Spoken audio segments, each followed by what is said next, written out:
So what's up? Hey. Hey, what's up? This is the pre-show. We haven't done the theme music yet. Oh, okay. Yeah, no, nothing much. We do cold opens here, which I'm sure you know this because obviously you've listened to every episode of Fearbaiting. But for the audience member at home who this might be their first time listening. So what's up? You've been doing good? I've been doing pretty good. Oh, that's good.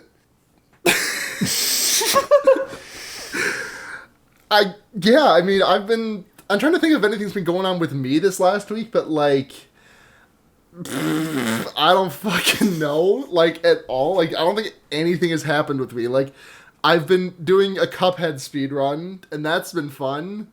I'm under an hour now, so that's good. That's good. Yeah. I've just been playing the video games also.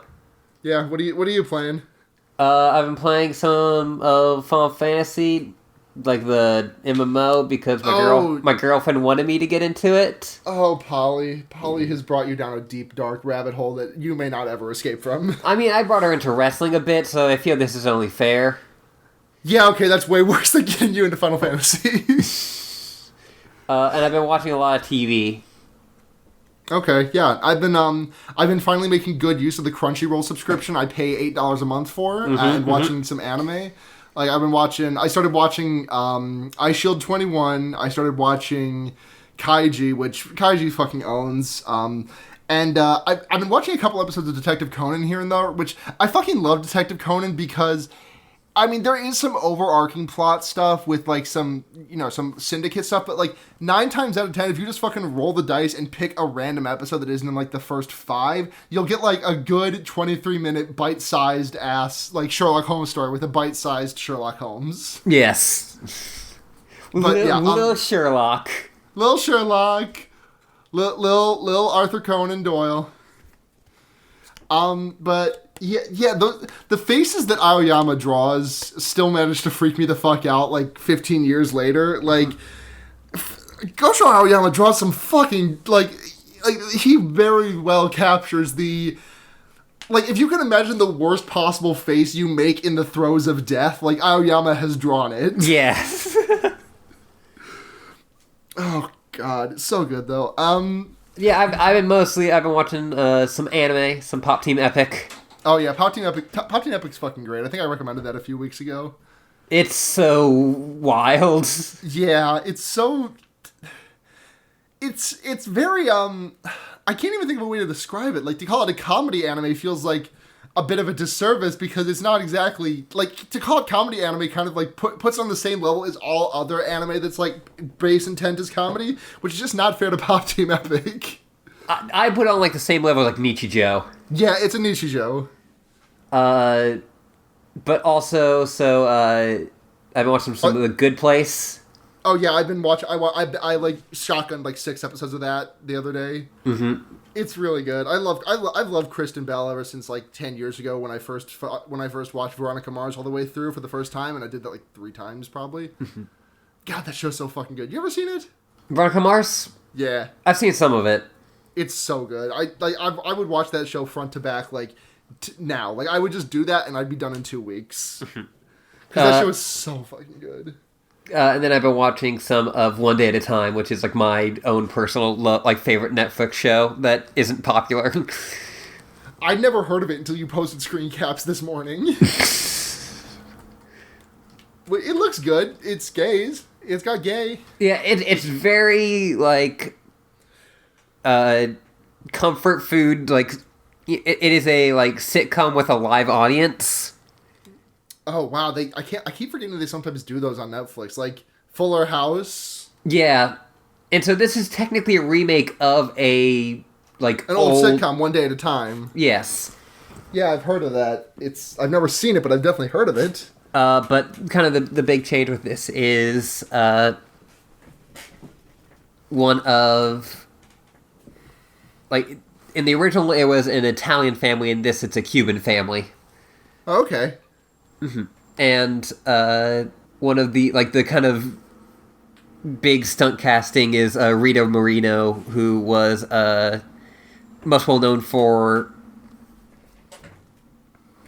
being the main person in West Side Story. Oh God, yeah. Sorry, I'm distracted because I just found a needle, like a sewing needle, and then it fell on the floor, and now I'm terrified of where it is. Oh no! But I found it. We're good. Hey. Okay, I don't know why this is up here, not in our sewing kit, but let's just go ahead and set this aside so we don't step on it. What else have I been up to? I've been playing some Monster Hunter, because I got that yesterday, and I've tried Monster Hunter a few times, and, like, I never bit, but, like, I feel like I'm about to sink into this one. Like, this one's gonna be a fucking doozy. The character creator in Monster Hunter really intrigues me, but I know that I shouldn't get it because Monster Hunter will, like, that's not my kind of game. Fair, like, but like I played it for like an hour yesterday. And I got through like a bunch of tutorial stuff, and I was like, oh, okay, this is fine, but I don't know if it's my game. And then today I played it for another hour and a half, and I was like, oh, all right, okay, well, like you just kind of hit that point in if you don't hit that point in Monster Hunter, I feel like you just won't. Like I hit that with Final Fantasy XIV back when I played it a couple of years ago, and I was like, I shouldn't play this because I'm glad that I didn't have the money for a subscription because I would have just like played it nonstop. Because I was just like having so much fun sitting there and holding the R trigger and pressing the A button to make my little Lalafell like hammer out some copper ore or what the fuck ever. Like, and I was enjoying that. Oh, you're a Lalafell? I think I'm done with this podcast. Wow, come on, baby tank. Also, this was like 3 years ago, so cut me some slack. I'd obviously be a Rogadin now. Like, yeah, okay. No, sorry, Mikote, not Rogadin, Mikote. What the fuck? Yes. Of course I'd be a Mikote. I can't believe you went along with me saying Rogadin. I don't know. I just accept people for what they are, except for their... It's a hard decision because you either can be a large woman or a cat girl. Like, it's really difficult. And, like, the Mikote height, like, tops out around, like, 5'6". Like, that's as tall as you can get as a Mikote. Mm-hmm. Well, cats are very small. Well, yes, cats are extremely small. But God, I do want to get back to that, because I did just remember Ishtola, my cat girl wife, and it's got me wanting to go back. I definitely, I've just gotten into fighting games, I found, fighting games finally clicked for me last year. Oh, which one? It was specifically, I always mess up the name of it, even though it's, like, a simple-ass name, Injustice 2. I say Indivisible 2, which is not it at all. I don't know why it keeps happening, but I keep on confusing it with, like, other things. Yeah, I can't play that game because, like, I can't do NetherRealm games. Like, I've tried, and they can't really click for me. Like, I'll have fun with them, but, like, I can't really sink into them. I spent a lot of time in Street Fighter 4. That was, like, my dig. But you go on. What were you saying? Well, so, because of that, I've also played some Tekken, which is really fun. Oh, yeah, that looks fun as hell. They made one of the smartest decisions I think you could possibly make with a game like that. Which is? Which is that they did... Once you put in, like, if you both have low health, when you input, like, what will be the final move, it goes into slow motion. Oh, that's good as hell. And so you'll just have moments where, like, both of you are going for the punch, and, like, this person manages to just get it, like, quick, like, did it just quick enough where it hits first. That's so good. And so then I'm excited for DBZ. Yeah, that looks good as hell. I had to choose between Monster Hunter and Dragon Ball, and, like, Dragon Ball seems like a nice novelty. I would pick Dragon Ball if I had, like, more friends, but, like, the only person in this area that I really play any fighting games with is my girlfriend, and everyone else who I'd play against would just beat my ass into the ground. Mm-hmm. Because all of my friends who play these fighting games are very good at them, and I am not. Yeah. And I don't really have that big attachment to Dragon Ball that everyone seems to. Oh yeah, and sorry, I did not mean Dragon Ball fighters. It's D-Beefs. What? D-Beefs. D-Beefs? My friend Luke is trying to get so that the... Oh God! Fuck off, Luke! That the short form of Dragon Ball fighters is D-Beefs. That's not gonna work. Like PUBG took off. Like, because no one wanted to say PlayerUnknown's Battleground. People just said PUBG. But no one's gonna take on D-Beefs. I am. Alright. You're trying to spread the gospel. All right, we should get into the episode. We spent 10 minutes on the pre-show. We don't do it like you over at Totally Reprised do, where we force ourselves to dedicate 20 minutes. We normally do like a 5-ish minute pre-show. Okay. Listen, I'm bringing some of my own stuff in here. Yeah, we'll do a happy middle. We're at 10 minutes. Okay. And podcast.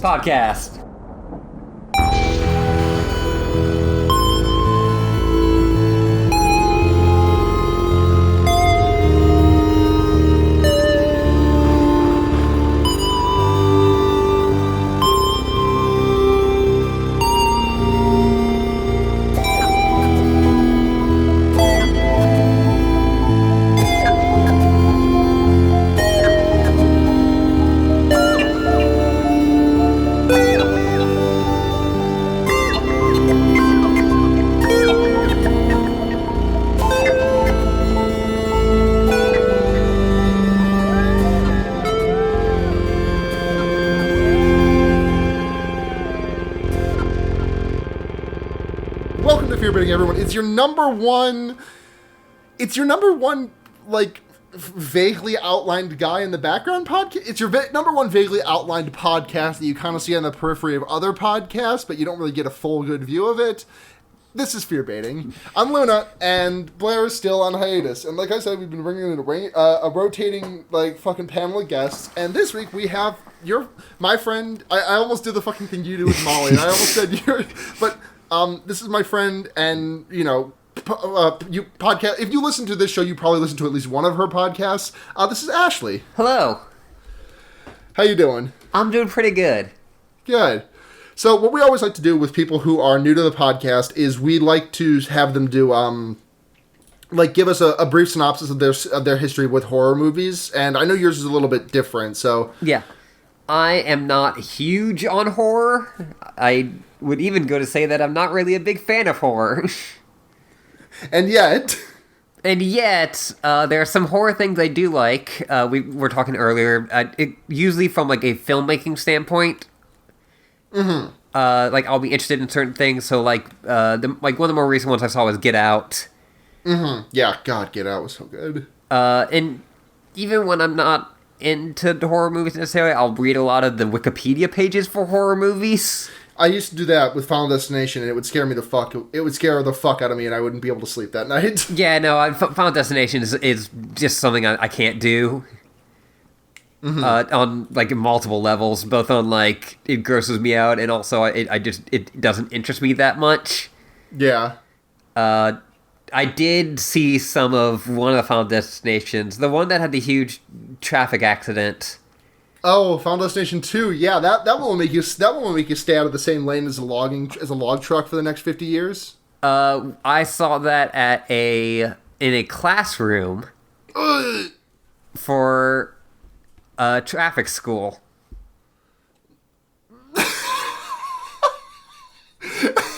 That was the first thing we watched to like teach us. I can't think of a worse thing to show someone, because the first thing you see in that scene is someone getting pulped by a log falling off the back of a lumber truck. Yeah. No amount of safe driving could save you there, really. Like, he spilled a coffee, yeah, but I feel like that log was going to decimate him either way. Yeah, no, that was a really awful class to be a part of. Yeah. Because it was just going in between, like, taking really boring tests and then watching, like, those films from the 60s, like, of people filming the sites of car accidents. God. Which is illegal now. Yeah, I would hope so. Oh, God, that's a horrible environment in which to experience Final Destination. Yeah, like, it probably wasn't the best, but even before then, I wasn't really interested. Like that's the equivalent of, like, showing Final Destination 5 when you're about to fucking, I don't know, when you're showing Final Destination 5 on a bus when you're about to go across the Golden Gate Bridge. Like, you just shouldn't do it. Yeah, or showing whatever, like, the first one on a plane or something. Yep. Or 3 before you go on a roller coaster, or 4 before you go to fucking Daytona. Watching a movie before getting on a roller coaster seems really weird. maybe it's like a I don't know. I went on a Batman roller coaster. I went on the Dark Knight roller coaster at the Six Flags in Chicago about I don't know whenever that movie came out. That movie's like 10 years old. Holy shit. Yeah, no, that movie was like popular when I was in high school. I had one of those weird moments that like I'm not old enough to feel old about these things yet, really, for most things. But someone was on I think it was on Wonderful. Griffin McElroy was like, yeah, one of my favorite albums. There's Mink Car, the They Might Be Giants album, Mink Car. He was like, which came out like a decade ago, and like that album came out in 2001. Which I only remember because it came out on 9/11. Yeah, and that's in their documentary. That's what the album that they're promoting. Oh, you mean that in Gigantic? Yes. Jeez, that is an old documentary.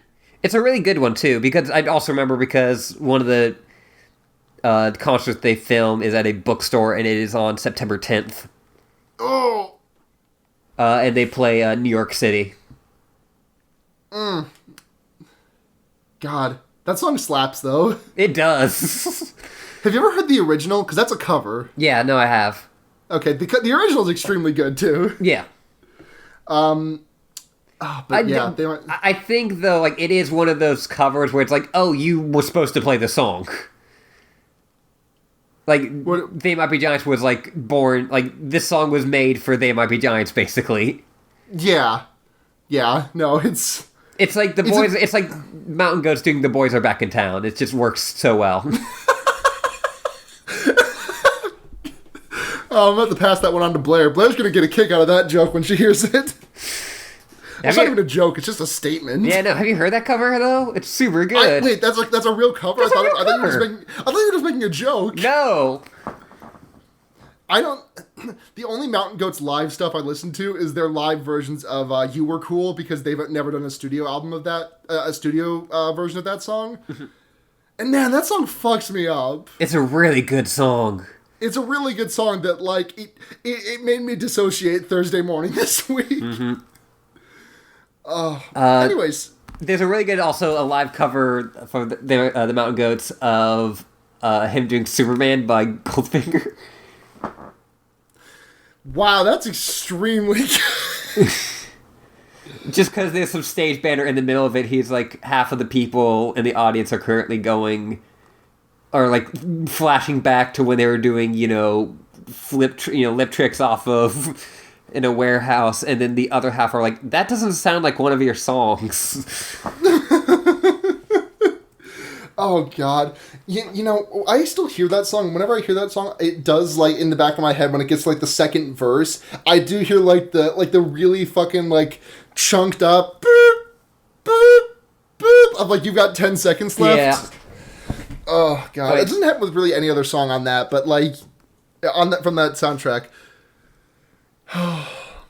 I've linked to you now the live version and the kind of studio version of The Boys Are Back in Town. Who is that anime-ass boy in the Boys Are Back in Town? It's someone from Castlevania. I don't know why that's the photo. Also, is there like what's with the meme of like putting Mountain Goat songs over comic books panels? Because I remember the first time I ever heard the song "Old College Try," it was like done the same way. It was like over an old X-Men panel or something. I think it just kind of fits John Darnell's aesthetic. I mean, it does. It does. Oh, that's on the same track as his Ignition remix. Yes. Oh man, I need a studio version of that. Oh wait, there is one. No, there isn't. There's a studio version of The Boys Are Back in Town. No, so The Boys Are Back in Town also has the Ignition remix at the end. Oh, so it's just parts of... Okay. Ugh, I hope they never do a studio version of You Were Cool. That would just kind of rob some magic in the world. Mm-hmm.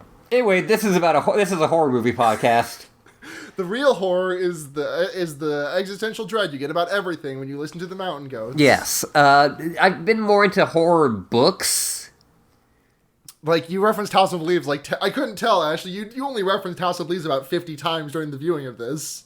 I mean, there were several very House of Leaves parts during it, and it was more like 5 times. Okay, yeah, fair, but you did say it a lot, so I think you might have tipped your hand a little bit. Like, who did you read? Because like the only horror book authors I know are King, Barker, and Danielewski. I mean, I definitely read some King as a kid. I was, Yeah. like that was I did a like whole book report on Stephen King books.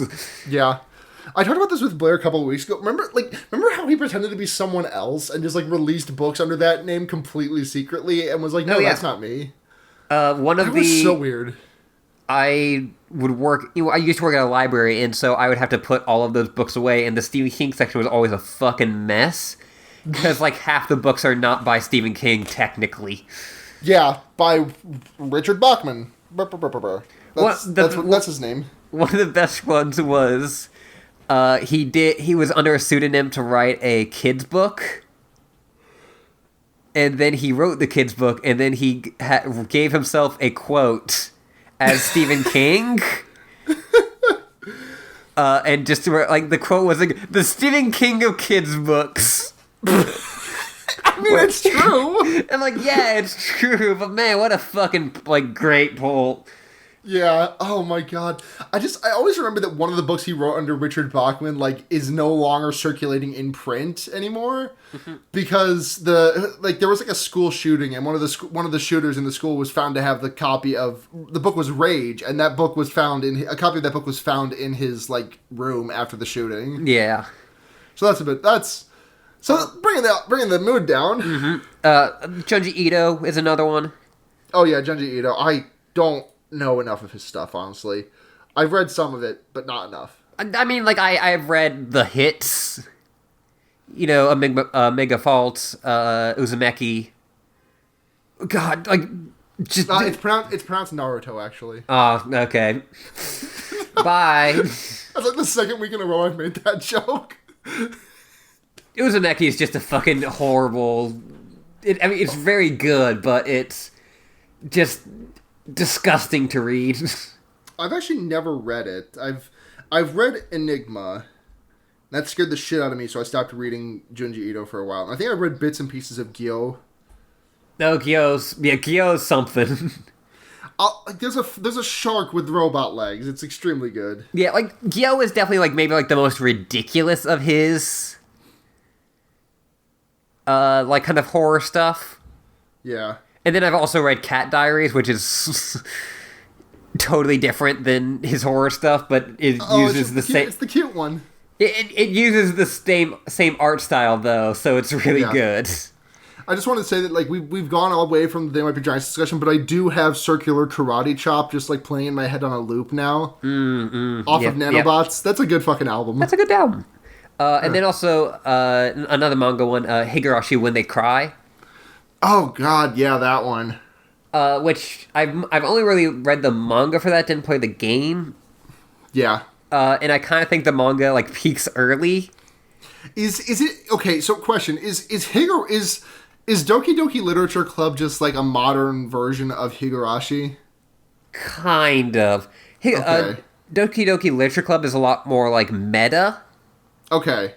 Whereas Higurashi is just like, hey, this looks good, but it's actually horror. Yeah, that is it is I think probably the, if not the first, it is kind of like the one that like made the concept popular of dating game with like surprise horror elements. Yeah. And like, so the whole thing with the dating game is depending on who you try to date, that's like there's another person who is the killer. Okay. Oh, that's good as hell. I gotta get into that. And the manga, and like there is a way, if you don't date anyone, then I guess I don't know if I want to spoil you. Do you get a bad end? There's only like one good end. There's a bunch of bad ends. Is it like in Katawa Shoujo when if you don't date anyone in the first week you get pushed off the roof by a neurotic roommate of yours? No. I guess not neurotic, but neurotic wasn't the right word. Paranoid. That's paranoid. If you don't date anyone, and the first kind of arc of the manga does this, the manga does it like almost like a time loop kind of thing. Weird. But the first, it's, this kid moves to this, like, country town, and there's all these girls, and some people start showing up dead. Huh. Because, like, well, specifically, like, there is a curse on the town where certain people show up dead every year. and he finds out that there was someone in his situation who was the person who showed up dead last year. And, like, he is, like, they were this friends with the same people, same thing, like, all, and he even looks like him. Huh. And so he's like, fuck, they're gonna kill me. And so then it just goes, like, he starts, like, closing himself off, and then eventually, like, hurting them, and, like, eventually kills them, and it turns out that he's the killer this time. That's good. That's actually cool as hell. And the manga does it really well because, one, it has one of the most horrifying, like, scenes I've ever seen in, like, a manga. Because it's someone, like, they're trying to, like... Because he's, you know, like, become this paranoid mess. Yeah. Like, from their perspective, he's become this, like, horrible paranoid mess all of a sudden. Even though, like, from his perspective, it all seems, like, right. And so they're, like, trying to... Like, they think he's gonna hurt himself. They're trying to, like, get into his room. Mm-hmm. And, like, the latch is, like... You know, like, the chain is on it. And so they're, like, trying to, like, open the door, and, like, they, like, put their hand in it, and he just fucking slams it repeatedly. And then also, like, one of the things the manga does is... At one point, he blacks out, and then you turn the page, and it's just 2-page spread of just black. That's good as hell. And then you turn the page, and it's like him, like, waking up, and he's like, "Oh man, like, it was an awful dream." And then it slowly zooms out, and his whole apartment's covered in blood. That sounds good.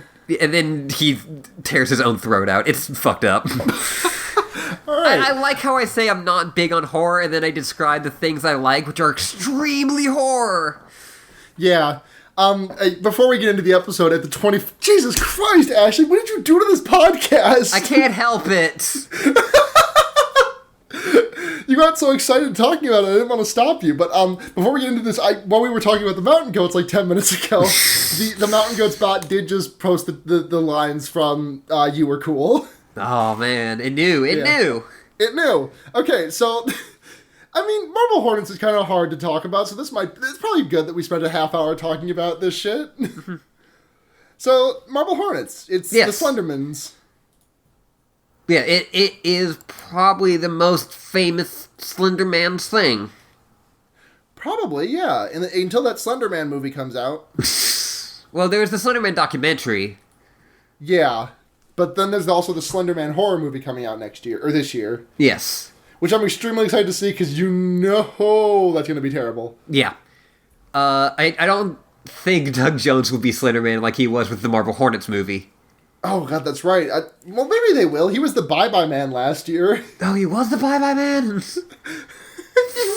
The Bye-Bye Man. It's so weird that Doug Jones is like... Is there no one else who will take these jobs? Like, I know Doug Jones makes good fucking money. He does not have to take jobs as the fucking Bye-Bye Man. I assume it's just like a thing of like... He's just a dude who fucking loves to work. I guess so. Like, if that was your job, if that was my job, I'd love to fucking do it too. Like, honestly, if they like came to me like, "Hey, would you like to play the Bye-Bye Man?" I'm like, yes. Would you like to have a dog made entirely of meat? Yes. Yes, I do. You're gonna pay me for this? Great.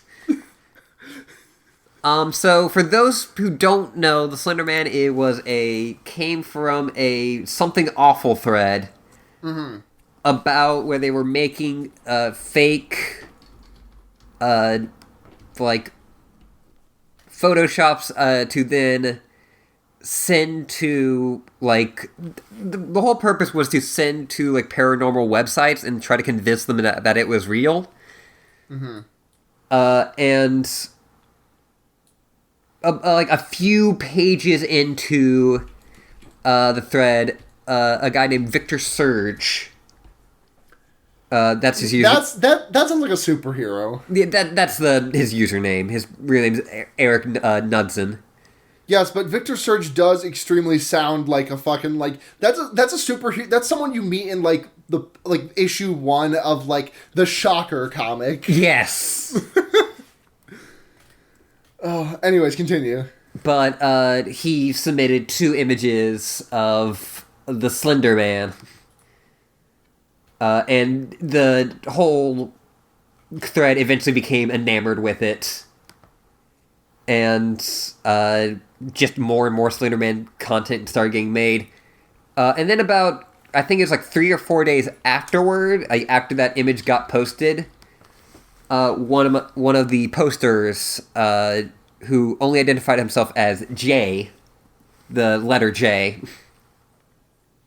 right, said, "Hey, one of my friends was making this old, like, kind of bad student film, and he stopped filming, for some reason, and I think there may be something weird on that. I'll go check."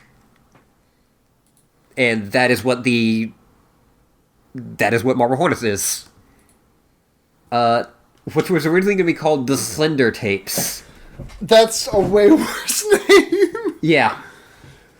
Oh, man. So, Marble Hornets is... maybe we can go like bit by bit over the details, but I feel like it's kind of a short synopsis of what actually happens. It's just like a lot of scary moments, at least for the first season. We only watched the first season. Yes. There's like 4 seasons. There's 3. There's 3 seasons, and we only watched the first one because holy shit, I do not have 3.5 hours or 4.5 hours to dedicate to this podcast right now. Yeah, that's fair. And then like there are horror spin-offs that may have something to do with Marble Hornets. Yeah, like Tribe 12, what is it? To the Ark, Everyman Hybrid. Everyman Hybrid, and then there is some series made by the same people that share some characters. I think Clear Lakes 44. What's it? It's called Clear Lakes 44. That's a weird name. It was supposed to be it's like a public access show that...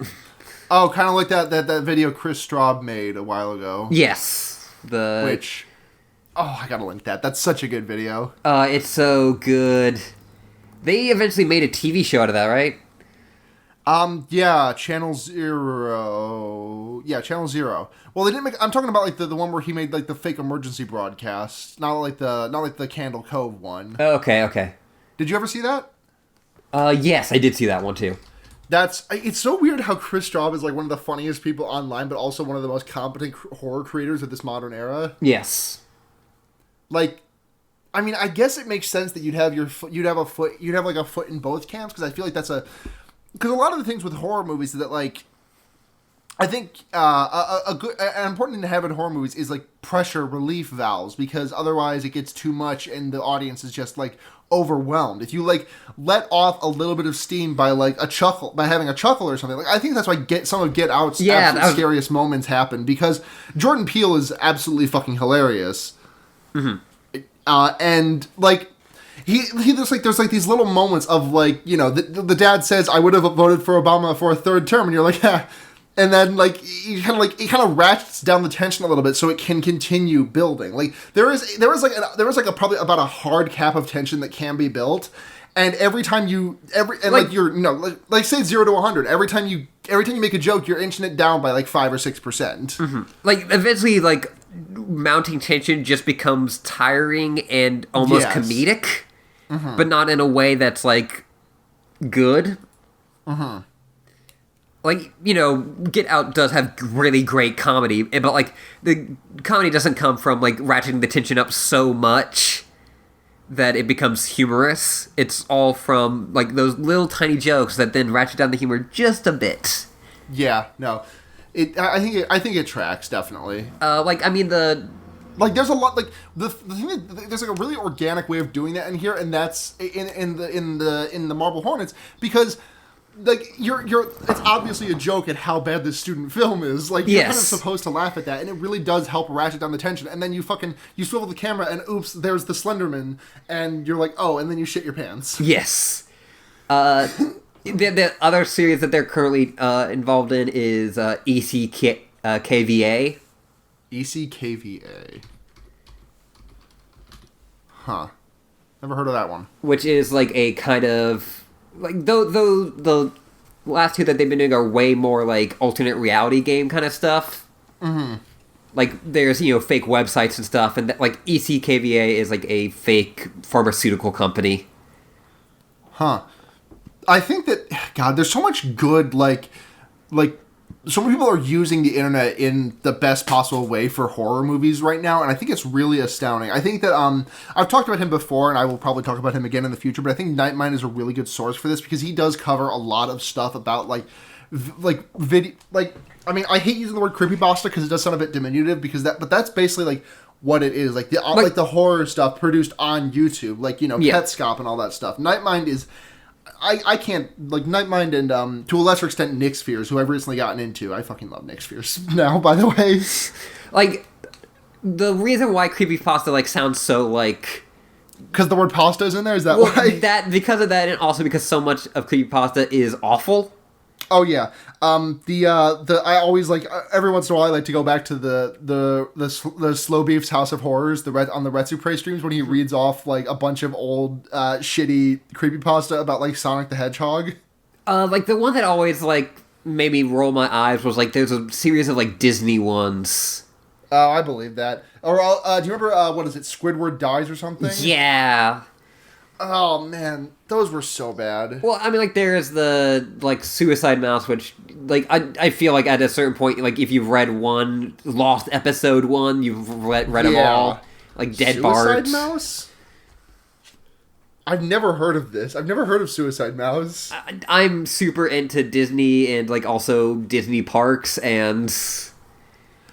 Oh, there was one from a while ago that I really, really got me. It was it stuck with me for 10 years. It was ordinary porn for ordinary people or something.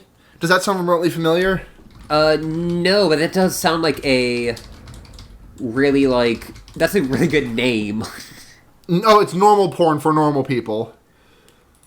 It's really disquieting. And I really recommend checking it out. And also, what is it? The YouTube channel, The Little Fears. Oh, God. I can't watch more than one of those videos at a time because they scare me so fucking much. Yeah, best,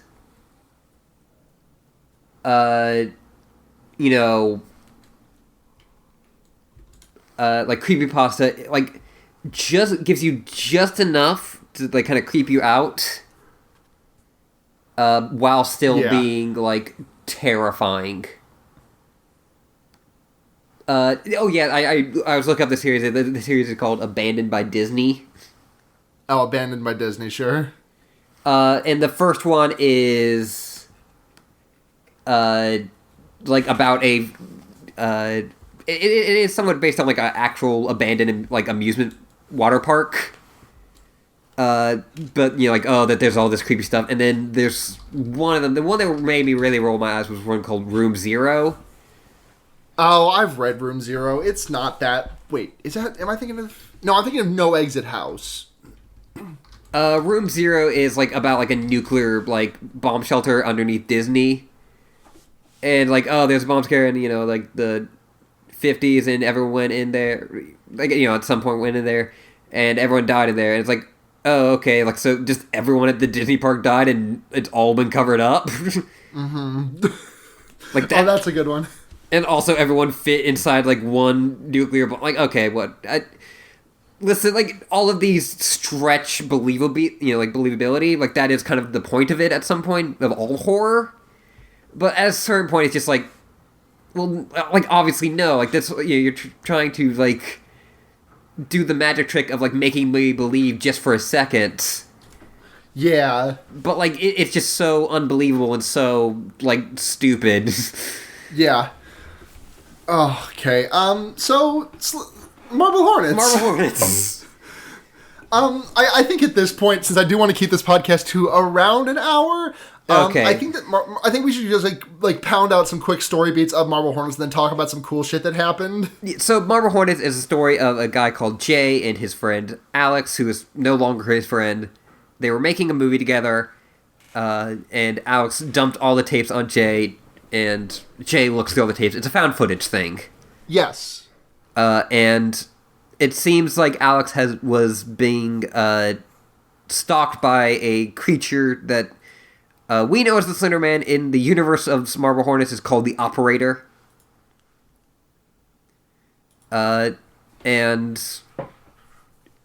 it seems to cause paranoia, where Alex is always filming himself, and Jay eventually starts always filming himself, and eventually starts getting more involved, including looking at Alex's old house several times, mainly at night.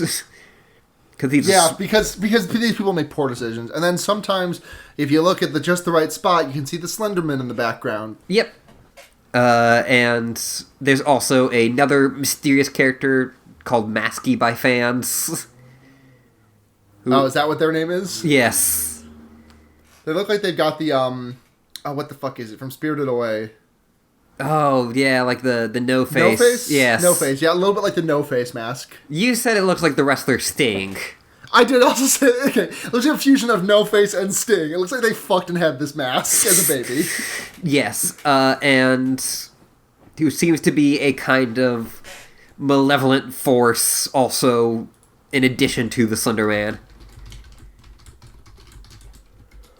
Oh, sorry, I just had to let my girlfriend know I was going to be a little bit later than I expected. Sorry. Not because of this. I just, I told her it would be around 5. Like, even if we did the podcast, like, as fast as possible, there's no way I would have gotten there around 5. Okay. So, you're good. Though we did miss 420, so I forgot to point that out. Well, I missed 420. You still got it. Yeah, no, I still have a chance. Yeah. Okay, but yeah, so then it ends in, so do you want us to, like, talk about some of the fucking cool shit that happens, like our favorite scenes for a bit, and then we can call it a podcast, because this is a long thing, and like to go, I feel like you either go really vague or really specific, and we don't really have the time to go really specific, so like just go watch it, I guess. And like a large like part of the appeal and like good, like what makes Marble Hornets good is the tension. Yeah.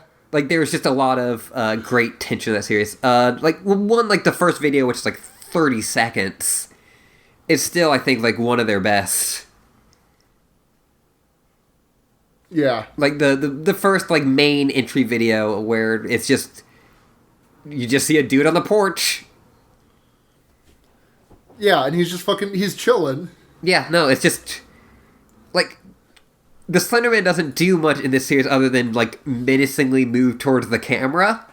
Yeah. But it really doesn't, like, need to. It's just, like, they are good at putting it exactly in the background where you don't want to see it. Yeah. Like, the one in the car is another good one. Oh, yeah, that car one's really good. And that tension, like, I specifically remember I had the same reaction that you did when I first watched it. You were watching the rearview mirror? Yes. And like, oh, it's gotta be there, because, like, you know, it's kind of small, but it's the camera's focused on it. And then it surprises you. Yeah, then he's not there. I still think one of my favorites is entry 18, which is when Jay goes back to the house. Which, he goes to the house, like, 4 times, right? Like, he goes to it 3 times, I think, in the first season. Okay, so which one is this? This is the one where he is going back and Mask is there. Oh yeah, that scared the shit out of me. That, and you know, we were watching this in kind of daylight, but all of these were like released at like midnight. Yeah. Oh god, I can't imagine. And so, wait, hold on. Was there like, actually, you were into Homestuck back like when it was still updating, right? No, I was not. Oh, okay. Because now I'm curious if there was like a Homestuck update culture kind of thing around. 100%. There was? Okay. Yes.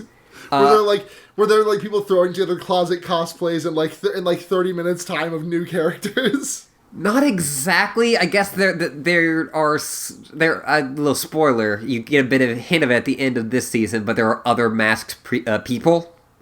Okay. In the there's at the end like a kind of collection of clips that are all very distorted, and one of those includes someone wearing a skull mask. Well, that's just Ryuji. Yeah, who also never shows up in the series. Oh, weird. Well, that's because he had to wait until Persona 5 to show up. Yeah, well, also that's apparently what the comic's going to be about. But I do know about Skullman, but I do know what the original plan was for it. That was going to be Jay. Oh, okay, interesting. And yeah, like there are some people would do definitely like, but there's a lot of like people scouring and like lightning videos, and eventually it would get to the point where, especially with To the Arc videos, which in between a lot of the videos, To the Arc would do a video reply to it back when remember video replies on YouTube. Oh my god. I remember them, but only in the extent of like people getting really weirdly mad about like reaction girls. Yes. Which apparently is still a thing, because I do see comments referencing them frequently. Yeah, like these weren't even like, like putting like the video in the corner and then reacting to it. This was like full, like supported by YouTube too at the time. But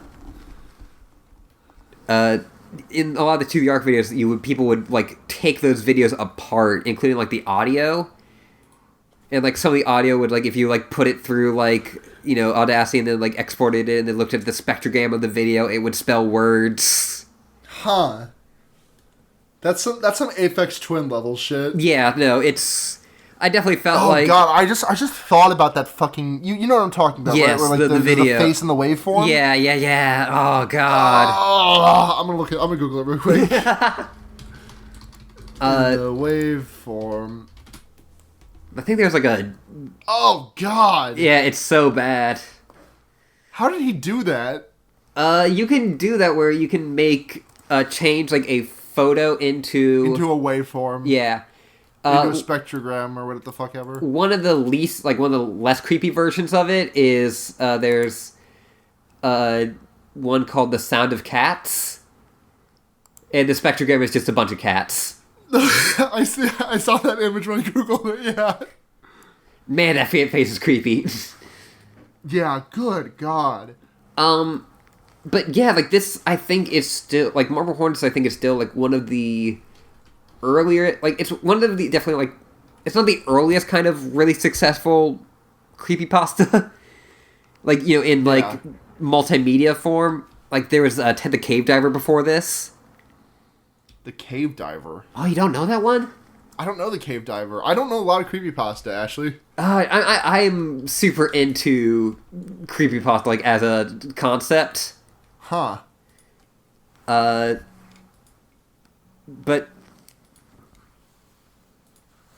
what Ted the... I was getting a call. I can... No problem. Wait on it.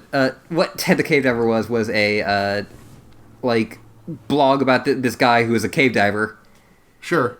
And he's like, oh, me and my friends, we found, like, this, this hole in this cave, and it breaks off, and it's a whole other cave system. And it was just, like, done as this person's, like, WordPress blog. Weird. And it updated, and eventually, like, they break in, and, like, there's, like, this weird, like, tablet in it. And then they read the tablet, and then the Courage of the Cowardly Dog shows up, and the return the slab. Return the slab. It's the classic, creepypasta ending of, like, I'm gonna head out and, see, me and my friend are gonna go into there, and then the blog never updated again. That's bad. Okay. Like, yeah, do you have to take that call? No, I don't. Okay. Marble Hornets is, like, if you actually, like, lay out what happens in the first season plot-wise, there's not a lot. Yeah. It basically, like, first we see Alex being paranoid and looking around, and then we see Jay being paranoid and looking around. Then Alex's girlfriend finds a camera and is like, haha, I have a camera, and then she turns around and Slenderman was there, and then that's the season. Yes. Like, the second season is a lot more involved. It has a lot more... Okay. Maybe when Blair gets back, we can bring you back on. We can bring you back on for season 2. Yeah. I think eventually they just kind of realize that there's only so many times you can, like, do the turnaround Slenderman's there bit. Yeah. But yeah, I think, especially for, like, an independent film, yeah, they get a lot of work out of what they do. Like, they do. Yeah. everything's very simple. It's all like people's houses, and there's no like real crazy special effects. But it's just that tension of like, this is just going to be like an 8-minute video of this guy walking around his house looking through windows, and it's going to be terrifying. Yeah, you like, I literally took my headphones off and you had to tell me, okay, Luna, Slenderman is not here in this one. Yeah, and like, that's also a thing I think that really helps, is that sometimes they do a video and nothing scary happens. And it can be like, especially when you're watching it like at the time, it can be a little like, oh man. But like that, I think in the long run, and especially watching it like as a movie, can really help it, because it makes that feeling of like, you never know if he's gonna be in this one or not. Yeah. Ugh. And then because when he shows up is always so sudden. Yeah. And sometimes he's just there. Like, yeah, and sometimes he doesn't even like do anything creepy. Like, he just stands there and it's creepy. Yeah. Oh, God. Yeah. Oh, go on. I was going to say, in some of the later seasons, there's some really good stuff they use with stop motion in the Slenderman. Oh, God. That sounds horrifying. Because, like, it just... like, very basic stop motion looks wrong. Uh-huh. In a way that's very appealing. Yeah, I'm excited. Oh God, I'm excited. You were so just just done with this series like so many times when we were watching it. I mean, I was, but also, like, a thing I don't talk about very much is that I fucking love stop motion. Like, it's one of my favorite things in the world. Like, I watched a shitload of Aardman stuff as a kid, not just, like, Chicken Run and Wallace and Gromit. Like, I watched their, like, the Creature Comforts and the American Creature Comforts that got, like, 4 episodes in the States before it got shit canned. That showed up on Netflix. Like, I fucking love stop motion so much. And I love stop motion. It's awesome. I also hate terribly done stop motion. Yes. Or just like, for example, you know those movies, the ABCs of Death? Yeah. There's one in there called T is for Toilet, and it uses stop motion, and it fucking sucks ass. Those, I mean, they're like every horror movie anthology ever, with the exception of, like, I don't know, VHS, that they all almost, there might be 1 or 2 nuggets of decency in there, but it's not fucking worth the price of entry. No, like, XX was bad. XX sucked. God, XX, fucking... We did an episode about XX. I think you should listen to it. Yeah, no, I'll probably go back to that. Yeah, we also did an episode on the holidays. Yeah, no, like, anthologies are, I probably, like, I've heard Trick or Treat's good. Oh, I don't know that one, actually. That's wow, because I've heard, like, that's, like, one that people really like. I mean, Blair definitely knows a lot more of these than I do, so Blair probably knows it. That is one I watched, actually, just because it's Trick or Treat. Oh, Trick or Treat. Gotcha. Because, like, so many people talk to me about it, and it's, like, some people, like, it's... I do find anthology movies interesting, even though they're mostly bad, mainly because short films are interesting to me. Yeah. And a lot of times they let other directors, like, get a chance at it. Like, VHS definitely help with that. Yeah. I'll check this one out. It actually looks pretty fucking good. We've talked not a lot about Marble Hornets in this Marble Hornets episode. Hey, Marble Hornets good. That's the podcast. Like, we got questions. Okay, yeah, like, that's the thing. It's like, it's very good, and, like, talking too much about it spoils it, so... Yeah. Okay. So before we get into another 10 minutes, 20 minutes of, like, absolutely non-related stuff. So we got 5, 6, I don't know, a bunch of questions today. This first one, the question that we asked was ask us about homecoming, shaky hand cameras, and out of focus men in suits, because I kind of took your method of asking questions for totally reprised. Anyways, My Twitter user at Hey What's Up Michael asks, or I guess asks, my friend Saul is Slenderman's nephew, and he told me that the Slender Mansion is mid-century modern in design. So what I'm saying is that if Slenderman has a Slender Mansion, then the operator has an operator like an opera house. This isn't a good joke. The more that I'm thinking about it, good joke. I appreciate your honesty there, Michael. This question from at Oscularia, Twitter user my name is Bastard. I started thinking about, like, the closest we see to, like, a place where the operator lives, and it fucking sucks. In a good way. Yeah. Oh, it's so it's so horrifying. It's so bad. Yeah. I want a picture, but this after the show, off the air. Yeah. Next question from at Oscularia. Branching into different Slenderman mythos, if Slenderman has a mansion in the woods, how come he doesn't already have iPad? Question 1. And question 2, could I argue this is all an elaborate setup for a prank show like Punk'd? I think Slenderman is behind the new Punk'd revival, the one that doesn't have Ashton Kutcher. Yeah, that did happen. Yeah, that did happen. This question from at Hey What's Up, who says to the iPad. A lot of people talking about iPads. Slenderman get iPad. I feel like I'm missing memes. Like I've been so out of the Slender Man. You don't know what if Seinfeld modern day Jerry get iPad? Okay. Yeah, okay. This question from Oscularia. On a scale of 1 to 10, how likely is it that Ashton Kutcher is Slenderman? I'm just going to say a 10. Yeah. Like, I think it's guaranteed. Yeah. It's canon. Mm-hmm. This question from at Hey What's Up. The creators of Marble Hornets have stated that the true nature of the operator is more simple than you might think. So my theory is the operator is just a physical manifestation of asbestos poisoning from the abandoned mental hospital. That's something that we don't get to in this one. Yeah. I like every time like people film in like these abandoned places that like aren't like set up to be abandoned. Like it's just some independent filmmakers go into this place that burned down or something. I was like, yeah. You're probably getting sick from this at some point. Yeah. And last question from at Pidmon, Jasmine. Woodland Adventures brings to mind Chronicle. How would the cast react to growing superpowers? I think Alex would react badly. Jay get superpowers.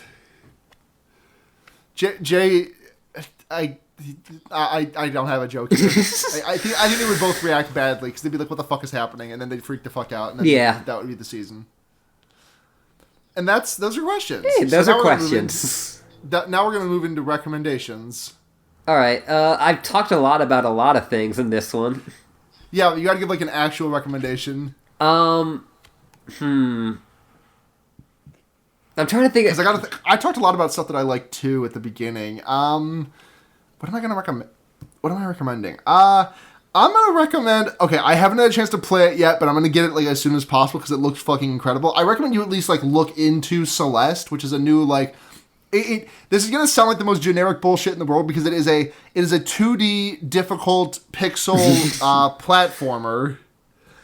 But it looks incredible, and it looks extremely fun. The music is great, and it looks extremely inventive. Like how Meat Boy was back in like 2008 when Meat Boy first happened. Like that kind of level. This feels like a new iteration, and it looks so fucking fun, and I really can't wait to touch it. It looks... I've been watching it. It looks great, but...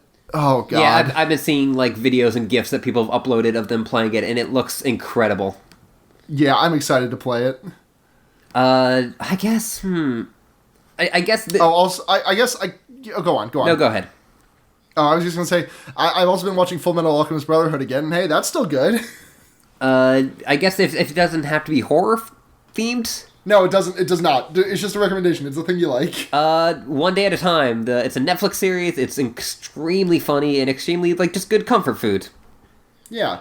I'm going to watch it at some point when I'm done watching anime. It's got the gays.